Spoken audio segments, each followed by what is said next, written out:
para ulama mengajarkan kepada kita kaifiyat atau cara-cara bagaimana kita bisa mengatakan, mengucapkan la ilaha illallah itu. Terutama yang paling diharapkan itu adalah waktu penutup hidup kita.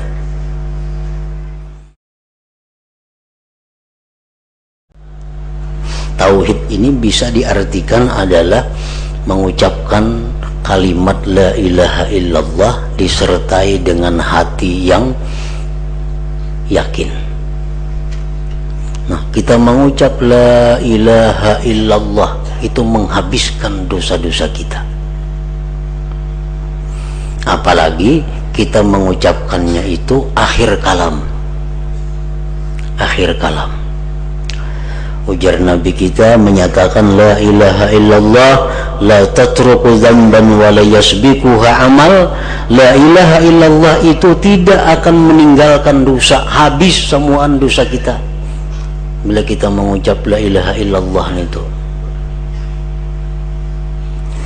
Qala Nabi sallallahu alaihi wasallam, man kana akhiru kalamihi la ilaha illallah dakhalal jannah. Siapa yang akhir kalamnya itu la ilaha illallah, dia masuk surga. Macam-macam maksiat semasa hidupnya dilakukannya, tapi inya diberi Tuhan hidayah, diberi Tuhan petunjuk, begitu hendak mati la ilaha illallah, mati masuk surga dah. Dosa-dosa yang diperbuat yang telah lalu itu habis dapatnya kalimat la ilaha illallah itu. Nah, inilah sababul a'zam, sebab yang paling besar mendapatkan ampunan dari Allah Subhanahu wa ta'ala. Jadi di akhirat itu kayak apa, banyak dosa-dosa kita dikumpulkan di timbangan, timbangan amal sebelah kiri. Buat dosa sampai tinggi. Nah, timbangan itu barat sebelah kiri. Oh, sekalinya orang ini ada besi amal lagi sebuting yang belum dibuat, yaitu kalimat la ilaha illallah. Begitu diandak la ilaha illallah itu ketimbangan sebelah kanan, tajunggat sebelah kiri naik ke atas, artinya barat sebelah kanan. Nah, jadi jar Nabi tadi apa? La ilaha illallah la tatruku dzamban wa la yasbiquha amal. Kalimat la ilaha illallah itu tidak meninggalkan dosa. Dosa apapun terhapus dengan kita membaca la ilaha illallah, dan tidak bisa mendahului akan dia oleh amal apapun. Nah, para muhibbin rahimakumullah, para ulama mengajarkan kepada kita kaifiyat atau cara-cara bagaimana kita bisa mengatakan, mengucapkan la ilaha illallah itu. Terutama yang paling diharapkan itu adalah waktu penutup hidup kita. Nah, mereka mengajarkan ada dua jalan untuk bisa membaca kalimat itu di akhir hayat. Yang pertama, iksaruhu bihalil hayat, memperbanyaknya pada waktu hidup. Sebab di waktu akhir hayat itu apa yang paling banyak itu yang terlintas di hati. Mungkin kita paling banyak mengatakan anak-anak yang timbul di hati waktu itu. Mungkin kita paling banyak mengatakan sapi yang timbul, banyak bisi sapi orang di mana-mana. Hari-hari mengatakan sapi yang dianu kayak apa, sapi yang dianu kayak apa, sapi dianu kayak apa. Hendak mati sapi timbul. Jadi di akhir hayat itu apa yang sering kita lihat, apa yang sering kita ingat, itu yang timbul. Nah, jadi kalau kita dalam hari-hari ini banyak mengingat la ilaha illallah, di akhir hayat itu yang timbul kalimat la ilaha illallah. Nah, kemudian setelah kita memperbanyak kalimat la ilaha illallah itu, kita menjaga diri daripada sesuatu yang menghalanginya. Ada banyak kalimat la ilaha illallah yang kita baca 25.000 sehari, 30.000 sehari, tapi kita ada melakukan hal-hal yang membuat kita terdinding daripada itu. Nah, ini mesti dijauhi. Apa yang mendinding kita daripada mengucap kalimat la ilaha illallah itu adalah al-kabair, dosa-dosa besar. Dosa-dosa besar. dosa besar, terutama dosa-dosa besar uququl walidain, durhaka kepada kedua orang tua. Nah, orang ini berapa ribu aja membaca qul la ilaha illallah ini seharinya, tapi amunnya durhaka lawan ibu bapaknya terima kadakawa, terhalang.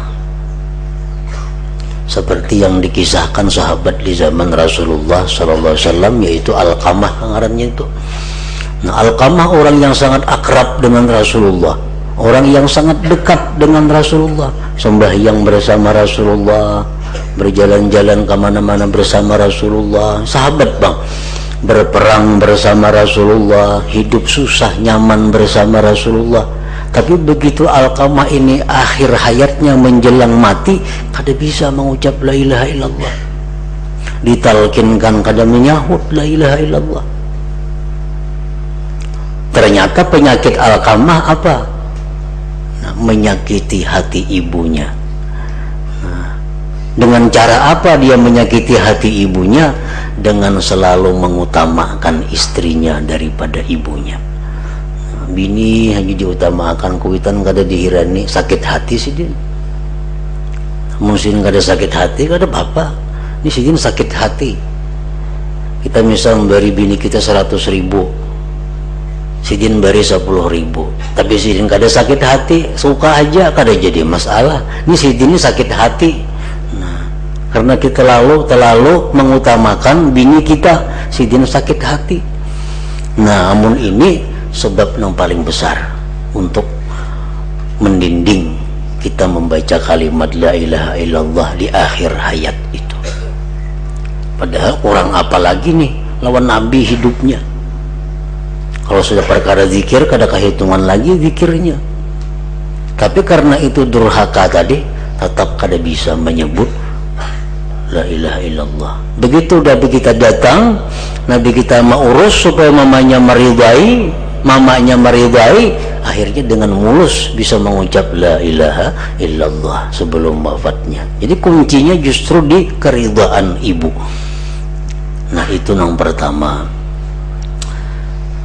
Yang kedua, yang paling berpotensi untuk menghalang daripada mengucap la ilaha illallah itu adalah tarkus salah, orang yang meninggalkan sembahyang.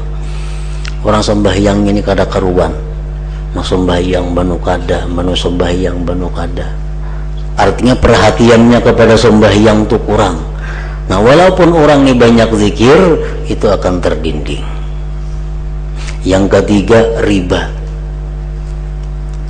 Orang yang membungakan duit, yang berhutang duit berbunga, berapa ribu aja berzikir sehari, jamin kada kau mengucap la ilaha illallah ini. Karena itu merupakan pendindingnya. Riba itu pendindingnya daripada mengucap kalimat tauhid di akhir hayatnya. Nah, walhasil seluruh dosa-dosa besar itu menghalangi lisan kita untuk mengucap la ilaha illallah.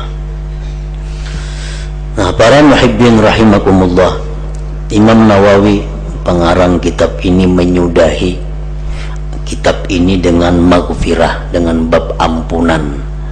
Nah, itu ngarannya tafaul, berharap agar orang-orang yang membaca kitab ini akhirnya mendapat ampunan dari Allah Subhanahu wa ta'ala, dan akhir kalamnya la ilaha illallah.